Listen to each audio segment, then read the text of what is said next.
Hi, welcome back to Fire Recaps. Today I am going to explain a British psychological thriller film called Exam. Spoilers ahead. Watch out and take care.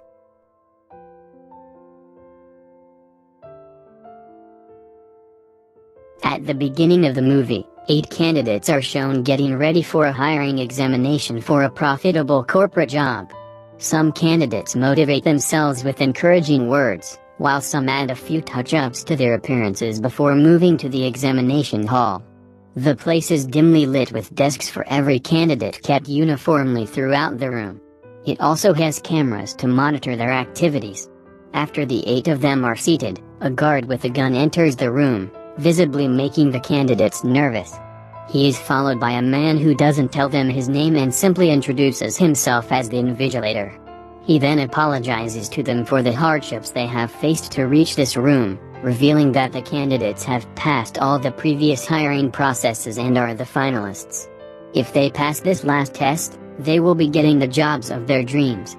As the rule of the test, the invigilator claims that no federal law applies inside the examination hall and the candidates are supposed to follow only the law of the exam.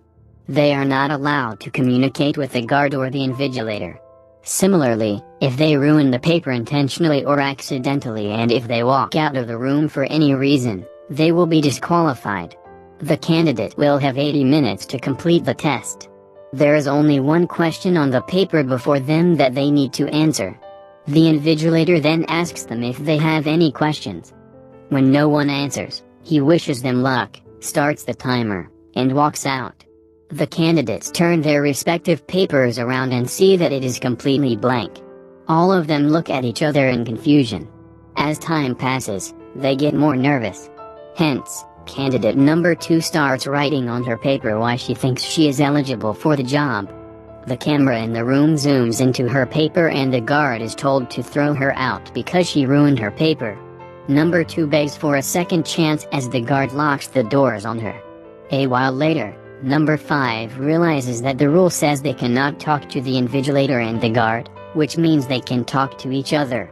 He tells the others the same thing, making them believe that they will have to work together to find what the question is before they find the answer. The group discusses several ways they can pass the test, but all of them are just as confused. Throughout this, candidate number 1 doesn't speak at all. One man tries to introduce himself but number 5 suggests they give each other pet names so they wouldn't have to reveal their true identity. He goes on to name candidate number 1, deaf because he hasn't spoken yet. Then, the guys are named brown, black, and white according to their race, and the girls are named blonde, brunette, and dark, according to their hair color. After that, White suggests they get up from their seats because there is no such rule that says that cannot. He takes a chance and gets up. To everyone's delight, the guard stays put, meaning that they can move around freely. Dark believes that the questions are written down on paper with invisible ink or a watermark. They all agree to test the theory but do not know how to. Dark then gets up and uses the lights in the room to see if something is written on the paper. However, nothing is visible. She still insists everyone check their own because the question could be in just one of them. Everyone does as she says except for Deaf, who stays quietly in his seat. White takes his paper and checks it in the light. When they do not get any results, Black suggests the writings might be visible in UV rays or X-rays. The group then starts looking for a switchboard to see if there is an option to turn on other kinds of lights. When they do not find one, they start to look for the source of such light themselves. Deaf doesn't help them whatsoever and nervously stays on his seat. Blonde finds strips of emergency lights in the room. But since there are no switches, the group has to break all the other light bulbs to create an emergency and trigger the lights. Brown retaliates, saying that they cannot take such a risk. So, they vote on the matter and eventually decide to go forth with the plan. After breaking all the light bulbs in the room, it suddenly glows blue because of the emergency black light. Everyone starts to look for the question in the paper, except for Deaf.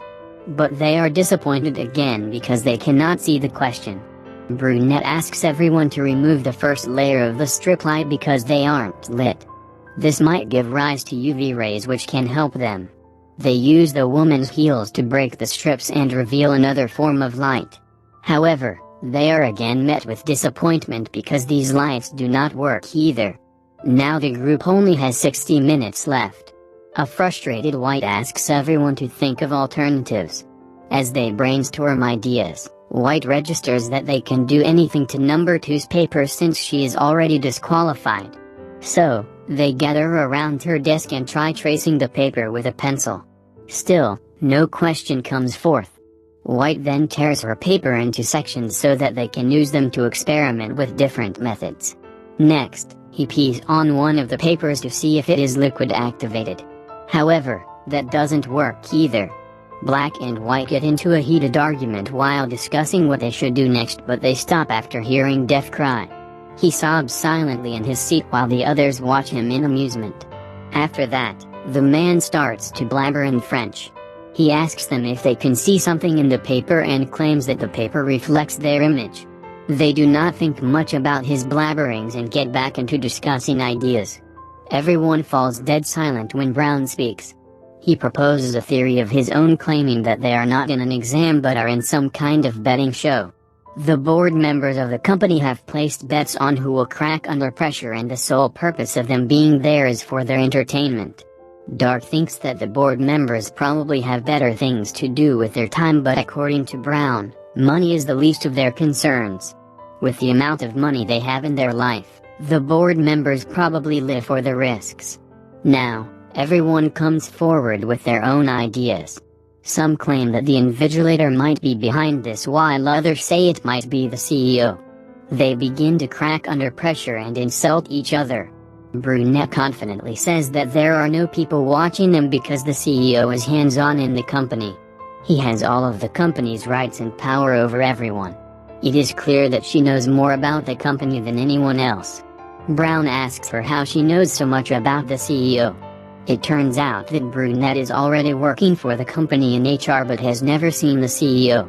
She applied for a higher job and now she is here. White then reveals that he was headhunted and offered the job. But the others say that they applied for it. However, one thing they have in common is that they do not know anything about the company and what it does because they were told not to ask any questions. Brunette then explains that they are applying for a famous multi-million pharmaceutical company called Birog. A few years ago, when the pandemic spread among young people of the world, they were the first ones to find the cure. Currently, their yearly turnover is $20 billion, all because of their CEO. Suddenly, Black suggests that the company might have found a cure to the newest deadly disease that has been killing millions of people around the world. Dark is suddenly intrigued and asks Black more about it. This makes White suspicious, so he asks Dark if she is also infected by the virus. Dark says she isn't and dismisses the matter. To take the attention off her, she approaches the guard and brings a lighter out of his pocket without talking to him. Then, she glances at the fire alarm. The group plans to use the lighter to trigger the sprinkler because water can potentially develop the writings on the paper.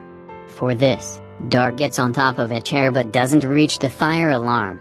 White helps her by giving her a rolled piece of paper that she lights up and uses to trigger the alarm. Soon, water starts showering but the papers stay the same. Suddenly, the guard makes his way to the group. Right then, Dark unfolds the paper in her hand and reveals it to be her own. White had betrayed her to loosen the competition. The guard drags Dark away as she calls White a bastard. Following that, an enraged Black says he will punch White lights out. This makes the lights go out and the group figures they are voice activated. They ask each other to be careful with what they say when Def starts to cry again. White slyly sits in front of him and bullies the poor guy into tearing his own paper and eating it. The guard approaches Def and sends him away as well. Now only 5 of the candidates are left. Black belittles White for being an awful person, but White insists they should thank him for getting their competitors out. He also claims that he knows what the question is but refuses to tell the others. In a fit of rage, Black knocks him out with a single punch. The group then ties him to a seat and covers his mouth with a tie. A while later, White gains consciousness. Brunette removes his gag and he asks for his medication, saying that he is also infected with the virus and has to take medicine every hour for him to live. Bak searches for pills in his pocket but doesn't find one. This makes the group believe that White is just making excuses so they would free him. However, White claims that one of them has taken the pill and promises to tell them what the question is if they give it back. Soon, he loses consciousness again and starts to tremble. Some believe he is faking, but Bak says that he is getting a seizure because of the virus. They start looking for the pill he was talking about but cannot find it in the room. With only 15 minutes left on the timer, they check each other for the pill. Brunette suspects Brown for taking it and is proven right when she finds the pill stuck to a chewing gum under his table. She tries to feed it to White but Brown throws it into a vent. As the others try to get it out, a stressed Brunette goes in front of the camera and asks the Invigilator to save the man. But since she talked to the Invigilator, she is immediately disqualified. After she is gone, Blonde brings the pill out with a bobby pin and saves White's life. She also unties him in the process. After he recovers, everyone asks him for the answer he promised. White reveals that the answers are the candidates themselves. They have been searching for a question all this time, but White thinks that there is no question and the one who is left at the end is the answer. The rest of them believe him, but before they can act, White runs to get the gun from the guard. Black pushes him aside and acquires the gun himself. He points it at White, who confidently claims that he won't shoot anyone. Simultaneously, he attacks Black and gets the gun. However, when he is about to use it, he realizes the gun has fingerprint recognition. So, White uses the guard and points the gun at the others. He threatens everyone to get out of the room on their own so he can win the position. Brown doesn't retaliate with the fear of being shot and deliberately walks out. A scared Blonde slowly walks outside but yells "lights out" at the end. The room goes pitch dark, making White shoot in random directions. When the lights come back, Black falls limp on the floor with a bullet hole on his chest. White looks around and sees Blonde still has a foot inside the room. He is about to shoot her as well but notices that the timer has stopped. Now, White walks to the camera and tells the Invigilator that he is the winner of the competition. The guard approaches him and shows him the time. White is in shock to see they still have 20 seconds left, meaning that he is disqualified for talking to the Invigilator. It is then revealed that Def had changed the time when they were busy discussing other things. At last, the only one left is Blonde. She walks into the room and picks up Def's glasses that had fallen while he was being taken out. Using those, she looks at the paper and sees question 1 written on it. To her uttermost surprise, Def enters the room revealing that he is the CEO of the company and was in the test to keep an eye on everyone. Blonde walks up to him and says no. The CEO and the Invigilator smile, seeing that she has figured out the question and passed the test. It turns out when the Invigilator asked them if they had any questions at the beginning of the test, it was the only question they had to answer. The whole exam was set to test the candidates' intelligence and attentiveness. They hire Blonde as the CEO's secretary, but she doesn't accept the job because she doesn't want to work with an organization that kills people. The Invigilator reveals that Black isn't really dead and that the bullet he got hit with is a capsule that heals the wound after penetrating the body. It is actually the magical medicine they have recently manufactured which can cure any disease in the world. At last, Blonde accepts the job and the movie ends as she shakes hands with the CEO. Subscribe for more videos like this, turn on the notification, and leave a like to help the channel out. Thanks for watching.